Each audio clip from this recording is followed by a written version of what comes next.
Je sais. Mais je peux tout vous expliquer. C'est faux, je n'ai pas d'excuses, mais, j'ai un nouveau concept de vidéo. Et ça, bah ça c'est top.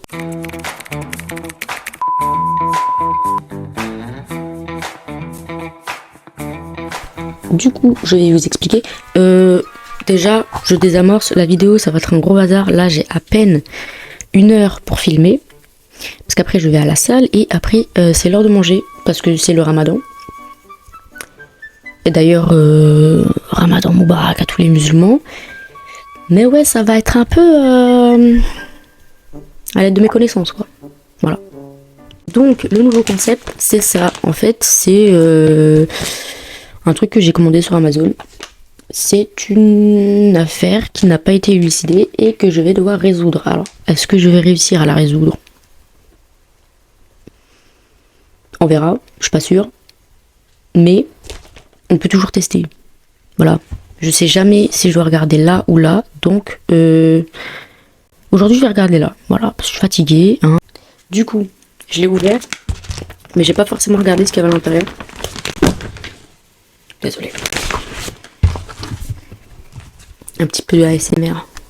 Ça, c'est des enveloppes bonus. Ne pas ouvrir avant d'avoir rempli l'objectif numéro 1, l'objectif numéro 2, l'objectif numéro 3. Ah, si j'arrive déjà à l'objectif numéro 1. Ça se présente comme ça. Attendez, je vais vous montrer de ce côté, ça va être plus facile. Du coup, ça se présente comme ça. On dirait vraiment genre, vas-y, aujourd'hui, je suis partie la police, t'as vu. Mais la police criminelle. Pas la police qui fracasse les gens dehors. Des pièces à conviction, on les ouvrira après. Je crois que c'est la dame qui est morte. Je vous ai pas du tout lu l'enquête. Je vais le faire après. On a plein de petits trucs. Encore une photo. J'ai une invitation. Ok. Des reports de police. Ça m'a l'air pas mal. Bon. Je vais vous lire l'enquête. Parce que moi je l'ai lu. Mais vous êtes pas au courant de ce qui se passe. Du coup, on va lire. C'est par où? C'est par là. Le 8 mai 1998, la petite ville de Riverdale, dans l'Indiana, s'est retrouvée plongée dans le drame suite au meurtre brutal de l'une de ses habitantes les plus appréciées. À la veille de son mariage, la victime Harmony Ashcroft a été assassinée sur le parking d'un restaurant au cours du dîner de répétition de son mariage. Bunch McBride, un sans-abri local, a été accusé du meurtre et a passé plus de 20 ans derrière les barreaux alors qu'il était innocent. Votre mission est de prouver son innocence et d'inculper le véritable assassin. Mais qui est l'auteur de ce meurtre? Bah, j'espère qu'on va trouver parce que je suis pas la personne la plus smart sur la terre. Alors ici c'est écrit que c'est idéal pour jouer en solo, à 2 ou en groupe au cours d'une fête. Je ne fête rien. Juste je m'ennuie. Donc on va fêter mon ennui. Voilà. Si on a un petit truc là. Non.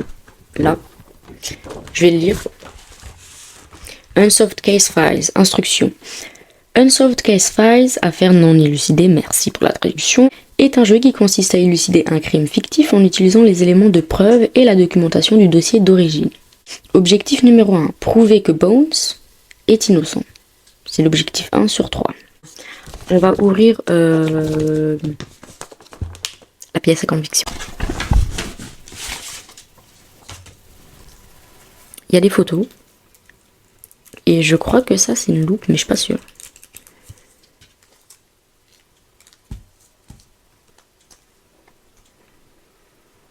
Ouais, du coup c'est une loupe, je crois, mais je suis pas sûre.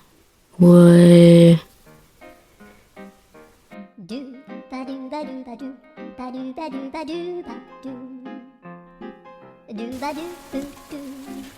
Ça doit être l'alliance. Que la mort nous sépare. Bah, elle vous a séparé très vite. Hein. Et ça, il me semble que du coup, c'est le sans-abri qui a été inculpé. Ok.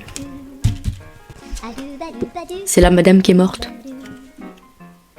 Elle était si jeune, c'est si triste. L'invitation. Dîner de répétition en l'honneur de Harmony et Christian. Vous pensez qu'ils étaient en harmonie? Non? D'accord.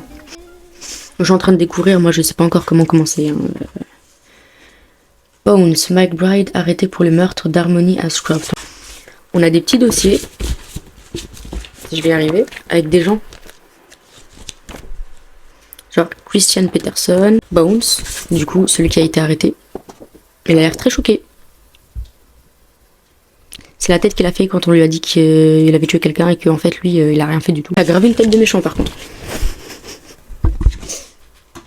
Ouais, de ouf. Rex Radcliffe. On dit Allen, c'est le pote sympa. Voilà. Derek Sears, lui, c'est... Ça pourrait être qui? Lui, c'est le DJ. Bon, j'arrête mes bêtises. Par où commencer? Moi, je sais pas par où commencer, là. Faut m'aider. Comment qu'est-ce qu'on fait? Comment est-ce que on élucide un crime? C'est peut-être pour ça que je suis pas devenue... je suis pas dans la police. C'est qui, lui? Personne présentant un intérêt pour l'enquête. Christian Peterson, deuxième prénom, Corey. C'est la déposition de Jenny Rogers. Je sais pas c'est qui. Mais c'est sa déposition, donc on va la lire. Avec Harmony, on était amis depuis le lycée. Nous avons toujours été très proches l'une de l'autre. Son meurtre est une véritable tragédie pour moi. Ok. J'étais là la nuit où Harmony et Christian se sont rencontrés pour la première fois. Le dîner de répétition a démarré dans une superbe ambiance jusqu'à la dispute. Quelle dispute! Il y avait des cadeaux de prévus pour les parents de Christian, mais il y a eu un malentendu sur qui devait les apporter. Harmony était certaine de les avoir laissés dans la voiture, mais Christian pensait qu'elle les avait laissés à la maison. Ils ne criaient pas, mais ils ont commencé à s'énerver l'un contre l'autre devant tout le monde, et c'était un peu gênant, je pense, que la pression du mariage avait pris le dessus. Un mariage, ce n'est pas facile, Christian était tendu, ça se voit, ça se lisait sur son visage. Il avait la mâchoire serrée et les yeux rouges de colère. Bon alors Christian... On a les anger issues. Ils ont quitté la fête ensemble pour aller voir si les cadeaux étaient dans la voiture. Quand ils sont sortis, on a eu l'impression qu'ils allaient continuer à se disputer. Dehors. Il y a eu un grand silence dans le restaurant, puis sa sœur a lancé une blague du genre « Je vois qu'Harmony a aussi bonne mémoire que maman ». Cela a un peu détendu l'atmosphère, et la soirée a repris normalement jusqu'à ce que le serveur arrive en courant en disant qu'Harmony était blessée dans le parking. Tout le monde s'est alors précipité dehors. Ma première réaction, ça a été le choc total. Le frère d'Harmony est étudiant en médecine. Il a commencé à lui faire un massage cardiaque ou quelque chose comme ça, mais on voyait qu'elle était déjà morte. Je suis toujours sur le choc. D'accord. Tu as le droit d'être sur le choc. Nous avons dit à la police que Christian l'avait tué, mais personne n'a vu ce qui s'était réellement passé, donc ça aurait pu être quelqu'un d'autre. Harmony m'a parlé de types bizarres au travail, d'un homme qui l'a harcelé, et du père d'un de ses patients qui ne paie pas la pension alimentaire pour son enfant. Il faudrait enquêter sur eux. Parlez-en à sa secrétaire Cheryl. Je suis totalement dans le flou en ce moment. J'ai un peu la flemme de lire tout ça, moi. Il y a beaucoup de lecture à faire quand même. Harmony et moi sommes allés sur le parking pour aller chercher les cadeaux de mes parents dans la Land Rover, mais ils n'y étaient pas. Donc j'ai pris la voiture pour aller la chercher les cadeaux à la maison. J'ai laissé Harmony sur le parking pour qu'elle retourne à la fête. Déjà, tu laisses pas ta femme, ta future mariée là, sur le parking, toute seule. Tu fais quoi? Elle était à une quinzaine de mètres de la porte d'entrée. Quand je suis partie, la police est venue me chercher chez moi alors que je récupérais les cadeaux. Ouais. C'est une histoire de cadeaux, c'est ça, d'accord, y'a pas de souci. On va passer au prochain dossier. On va passer à Bones. Toujours aussi étonné, ça bouge pas. Donc... Ah ouais, il y a des choses à dire sur lui ici. Hein. Donc là, c'est la déposition d'agent Kent Grayson. Le suspect est un individu à qui nous avons eu souvent affaire. Il s'appelle William McBride. Tout le monde l'appelle Bones. McBride avait été vu à plusieurs reprises en train de dormir à Grant Park ou dans d'autres lieux publics en ville. Après, t'as vu, c'est un SDF. C'est normal.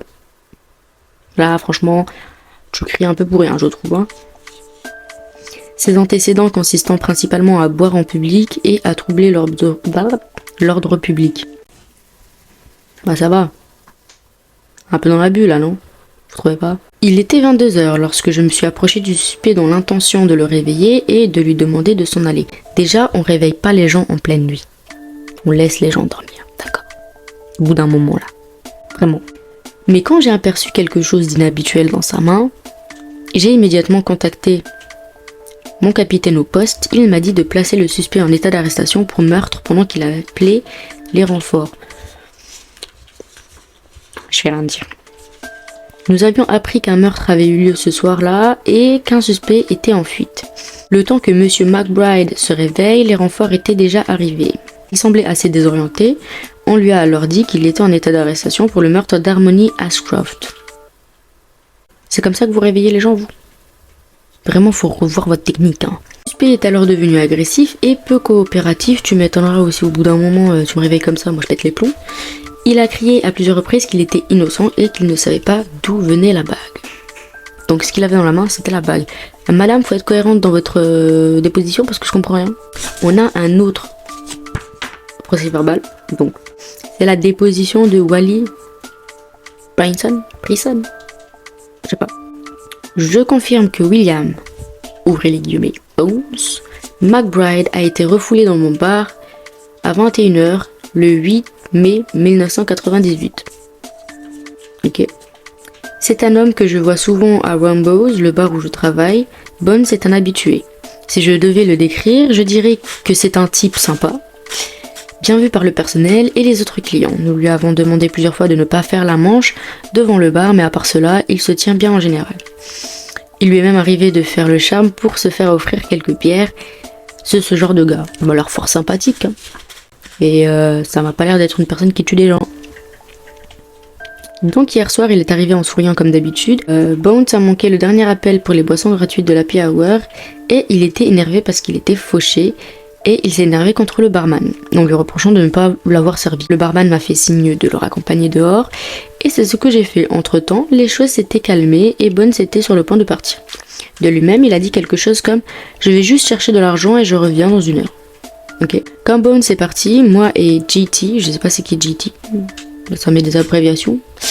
Le barman a, mais c'est peut-être un peu emporté. Nous nous sommes regardés en souriant, nous attendions à ce qu'il sorte faire la manche devant le bar comme il l'a déjà fait. Mais non, il a passé la porte et il a continué à marcher. Je me suis dit qu'il avait pensé à autre moyen de trouver l'argent. Je ne l'ai pas revu depuis. C'est normal que tu ne l'aies pas revu depuis, tu sais pourquoi? Parce qu'il a été à Next. Le méchant. Celui qui ressemble à un méchant. Il n'est pas forcément méchant, mais il ressemble à un méchant, t'as vu. Rex Ratliff. C'est la déposition de Cheryl Pratt. J'ai été en contact avec Rex Ratliff dans le cadre de mon travail de responsable administratif du cabinet de la de psychothérapie Helping Hands. Vous savez pas écrire. Je me souviens très bien de son visage et de son regard. Je dirais qu'il a une allure de prédateur. Monsieur doit être un... Comment on appelle ça?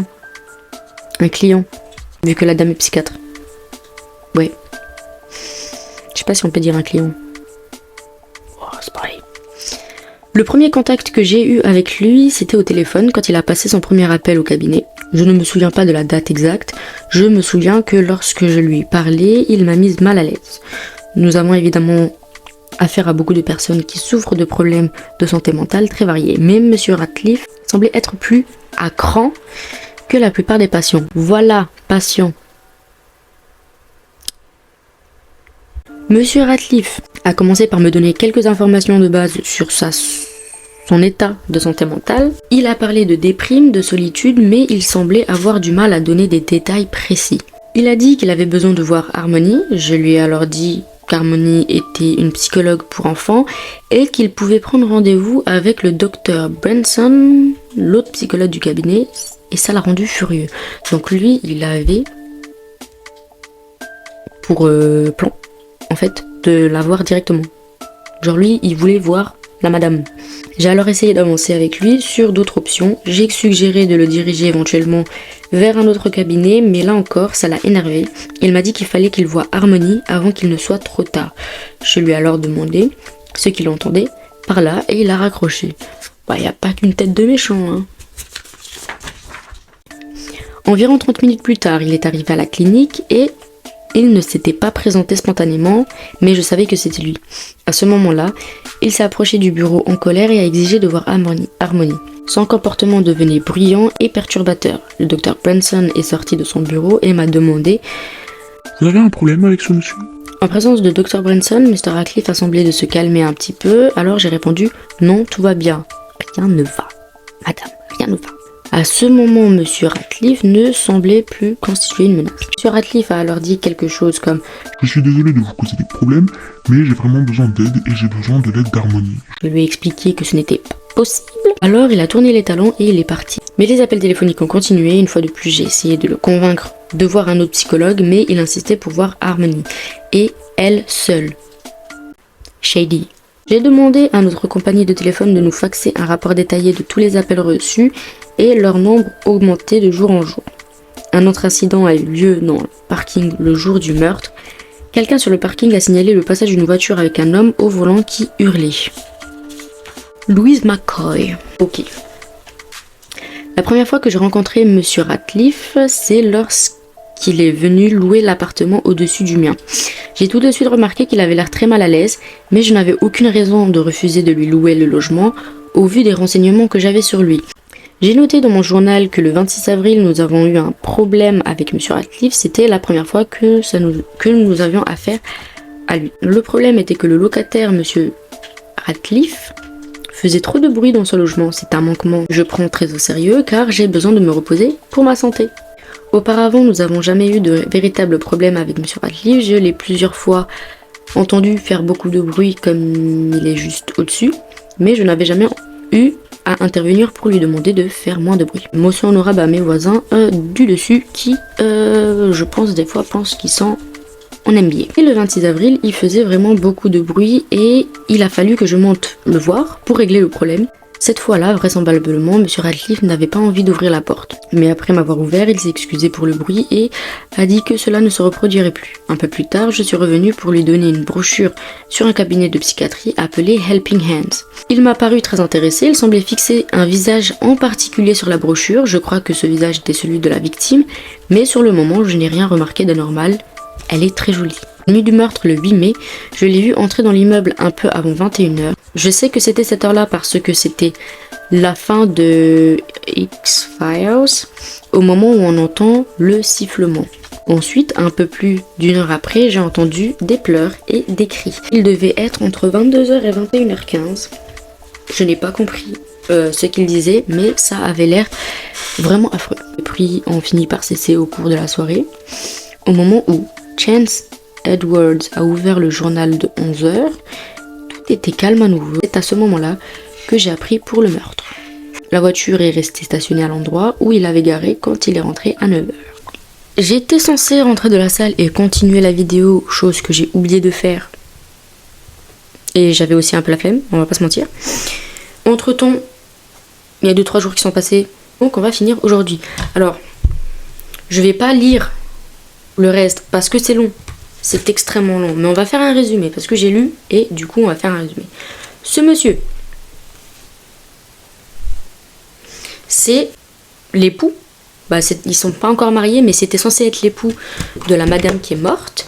Ce monsieur s'est disputé avec sa femme avant qu'elle meure et l'a laissée toute seule devant la salle alors qu'il était parti chercher les cadeaux chez lui. Donc lui, il était chez lui quand sa femme est morte, à ce qui paraît. Ce monsieur, c'est celui qui a été inculpé. C'est un SDF qui, à mon humble avis, il s'est retrouvé à côté au mauvais moment et du coup, ils se sont dit, vas-y, il a le profil type, on va l'arrêter. Et on est censé prouver qu'il est innocent. Ensuite, on a le monsieur là qu'on a appelé, enfin que j'ai appelé personnellement le méchant parce qu'il a une tête de méchant. Ce monsieur, il aime bien vouloir parler à la dame qui est morte. J'ai clairement oublié son nom. Il a demandé plusieurs fois au cabinet de vouloir lui parler, sachant que elle, c'est une psychologue pour enfants, donc elle n'a rien à voir avec les grandes personnes comme ça. Et il avait l'air très insistant, donc lui, on l'a un peu dans le viseur. Monsieur, il n'y a pas à être autant omnibulé par quelqu'un, d'accord? On te met là, on t'a à l'œil. Ensuite, on a les 2 personnes que je n'ai pas eu le temps de lire parce que déjà c'est relativement long. Et c'est long. Ce monsieur, je l'avais appelé le best bud sympa. Eh ben, vous savez quoi? c'est un ami d'enfance. Voilà. Son histoire, c'est ça. C'est que c'est un ami d'enfance. Rien de très intéressant. Voilà. Donc on le met de ce côté. Et lui, c'est le monsieur qui, si vous vous rappelez bien au début de la vidéo, la secrétaire avait dit qu'à un moment donné, au parking, il y avait un homme qui était en voiture et qui s'est arrêté, qui a crié. Il était complètement fou. Bah, c'était lui. Et c'est un ancien marine. Donc après, tu me diras, dans un centre de psychologie et tout, c'est peut-être normal que tu croises des gens un peu fous, mais quand même, faut pas abuser, quoi. Concrètement, je ne connais rien de plus que ce que vous connaissez dans la vidéo. J'ai pas lu autre chose. On lira ça dans la prochaine vidéo. Mais moi, je pense que lui, là, même si techniquement, il était pas dehors à l'heure où elle est morte, déjà, il a un long front. Il a le syndrome du front excessif. Enfin, c'est pas une caractéristique de criminel, mais bon, il a l'air un peu zafan, quoi. Du coup, moi, je pense que c'est lui. C'est soit lui, soit lui. Ça se trouve, c'est aucun des deux. Mais on verra. Du coup, vous pensez que c'est lequel? C'est le méchant psychopathe, le pote sympa, le mari, le marine fou. Bon, Bones, on le laisse de côté parce que Miskin, il a rien demandé à la base, il voulait vendre. Qui a osé tuer Harmony alors qu'elle allait se marier? Dites-moi vos pronostics dans les commentaires. Et on se retrouvera pour une prochaine vidéo toujours aussi bâclée. Un peu à l'arrache. Et en mode... T'as vu? Pour connaître la suite. J'espère que ça va pas être long. Et j'espère qu'on va trouver. Voilà.